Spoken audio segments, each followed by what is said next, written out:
আল্লাহ পাকের অশেষ মেহেরবানিতে সুদীর্ঘ সময়ে প্রায় 3 বছর অতিক্রম হয়েছে আমার তেলাওয়াত তাফহিমুল কোরআন পুরা তাফসীর শেষ করা। আলহামদুলিল্লাহ 3 বছরের অতিক্রম করেছি আমি। 3 বছর পার হয়েছে এটা শেষ করতে আমাকে। তো আল্লাহর কাছে শুকরিয়া আদায় করছি যে অন্যান্য তাফসীরগুলো আমি ধারাবাহিকভাবে শেষ করব। হাদিসগুলো শেষ হয়েছে, 86টার সমস্ত হাদিসগুলো আমার মোটামুটি কমপ্লিট হয়েছে পড়া। সবগুলোই আমি আল্লাহর রহমতে আপনাদের দোয়ায় আমি শেষ করতে পেরেছি। এখন তাফসীর ফি জিলালিল কোরআন আমার কাছে পূর্ণাঙ্গ নাই, কিছু কিতাব আছে তাফসীর ফি জিলালিল কোরআন। এটা প্রথম খণ্ডটা শুরু হয়েছে। দোয়া করবেন আল্লাহর রহমতে, এটাও চেষ্টা করবেন ইনশাআল্লাহ শেষ করার।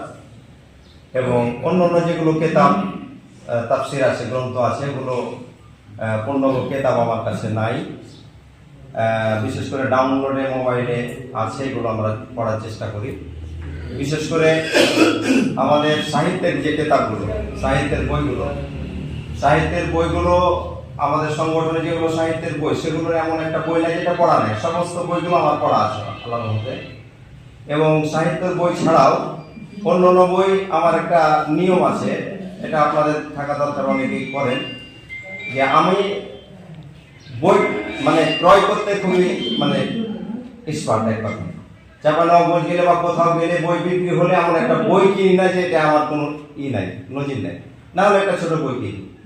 হ্যাঁ, এমন এক পরিবেশ, গরিব মানুষের বাড়িতে হলো যে বই রাখার মতো আর জায়গাই নাই, যে কোথায় বই রাখবো এরকম জায়গা না। আমার একটা গ্যালারি করা আছে, বই পূর্ণ ভর্তি হয়ে গেছে, বই রাখার মতো জায়গা নাই। এই ইমামতির টাকা দিয়ে ক্রয় করতে করতে এতগুলো কিতাব আমি কিনেছি।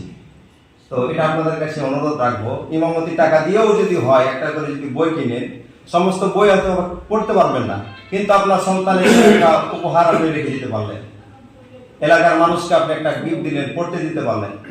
তো এই জন্য সকলের কাছে দোয়া চাই, সকলের জন্য দোয়া করি। আমার সংক্ষিপ্ত শেষ করছি। আসসালামু আলাইকুম।